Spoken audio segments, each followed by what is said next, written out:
नमस्कार, आप देख रहे हैं स्टार भारत न्यूज और मैं आपके साथ सुनील चतुर्वेदी। चलते हैं देश दुनिया की बड़ी खबरों की। लखनऊ में डिप्टी सीएम ब्रजेश पाठक ने पीसी में सपा पर हमलावर दिखे। डिप्टी सीएम यूपी में 9 सीटों पर उपचुनाव चल रहा है, लेकिन सपा अपनी माफियागिरी से बाज नहीं आ रही है। सपा के गुंडे माफिया अपराधी लोग जनता को भड़का रहे हैं। मैनपुरी की करहल की एक दलित बेटी को सपा के गुंडे घर से बैठा कर ले गए और दलित परिवार की बेटी की हत्या कर दी, क्योंकि वो पीएम मोदी और भाजपा के विचारों से प्रभावित होकर बीजेपी को वोट देने की बात कर रही थी। ब्रजेश पाठक ने आगे कहा कि सपा पर हत्यारों अपराधियों को प्रमोट करने के आरोप सच साबित हो रहे हैं। पीएम मोदी ने उस दलित परिवार को आवास और कॉलोनी दी है, उस पर जो बीजेपी को वोट करना चाहती थी। मोदी जी की योजनाओं से प्रभावित होकर वोट देना चाहती थी, लेकिन उसकी हत्या करने का काम इन लोगों ने किया है। आगे बताया कि अखिलेश यादव सिर्फ पीडीए चिल्लाते हैं, इनको दलितों पिछड़ों से कोई मतलब नहीं है। कन्नौज अयोध्या में भी इन लोगों ने गलत काम किया है। सपा के आशीर्वाद से दुर्दांत अपराधी फलते फूलते हैं। शांतिपूर्वक मतदान में इनके गुंडे माफिया हर जगह नंगा नाच रच रहे हैं, मतदान प्रभावित कर रहे हैं। सपा ने कटहरी में भी आतंक बरपाने का काम किया। बड़ी संख्या में ऑर्गेनाइज होकर काम कर रहे हैं। बुर्का पहनकर पुरुष मतदान करना चाह रहे हैं। लोकतंत्र की धज्जियां उड़ाना चाहती है सपा। और भी क्या कुछ कहा ब्रजेश पाठक ने, वो भी इस बयान में सुनिए। भारतीय जनता पार्टी इस बात की पक्षधर है। हमने भी निर्वाचन आयोग में कई बार शिकायत किया, कंप्लेंट किया है कि समाजवादी पार्टी के गुंडे माफिया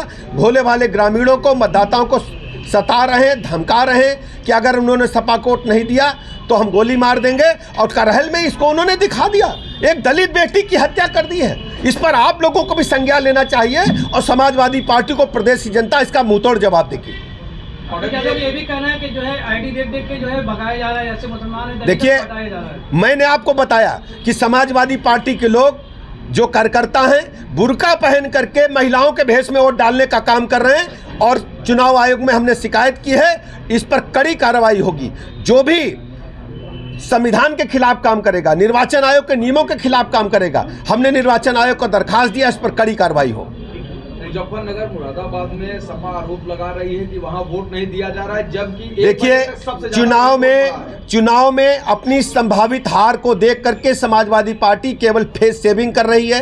भारतीय जनता पार्टी प्रचंड बहुमत के साथ इन 9 सीटों पर जीत रही है, ये मैं कहना चाहता हूँ। मदरसों और इसके अलावा मस्जिदों में बाहरी लोग भी हैं, ये हमने निर्वाचन आयोग को शिकायत किया है कि बड़ी संख्या में हुजूम इकट्ठा कर रहे हैं, जबकि निर्वाचन के नियम के मुताबिक आसपास निर्वाचन स्थल के जहां पर मतदान हो रहा है 144 दफ़ा लगी होती है, वहां भीड़ इकट्ठा नहीं हो सकती। ये भीड़ इकट्ठा करके अधिकारियों को दबाव में लेकर के और खासकर बुर्का पहना करके पुरुषों को वोट डालवाने का असफल प्रयास कर रहे हैं। भारतीय जनता पार्टी ने इसकी कंप्लेंट निर्वाचन आयोग से की है।